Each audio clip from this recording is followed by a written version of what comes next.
আমাদের জীবনের কিছু কিছু মুহূর্ত চিরস্মরণীয় হয়ে থাকে। সেরকমই একটা দিন হলো সেই দিন যেদিন আমার মেয়ে এই অ্যাওয়ার্ডটা জিতেছিল। আমেরিকা স্কুলগুলোর একটি জিনিস আমার ভীষণ ভালো লাগে, এখানে উদ্যোগী এবং উদ্যমী হতে শেখায়। ওদের এই অ্যাওয়ার্ডটা ছিল কার মধ্যে লেখার প্রতিভা আছে সেটাকে খুঁজে এবং খুঁটে বের করা।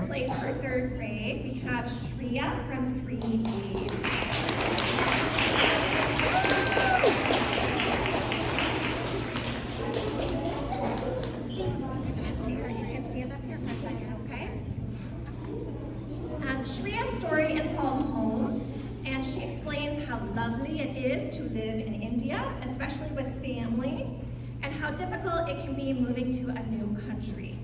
You clearly explained the feelings of sadness and how challenging it can be adjusting to a new place and people. I was glad to see that you were writing that. এখানকার শেখানো ব্যবস্থার অনেকগুলো ভালো গুণ আমি দেখতে পেয়েছি। বাচ্চাদেরকে পজিটিভিটি আর এনকারেজমেন্টের মধ্যে দিয়ে এখানে শেখানোর চেষ্টা হয়, যেটা আমার ভীষণ ভালো লাগে।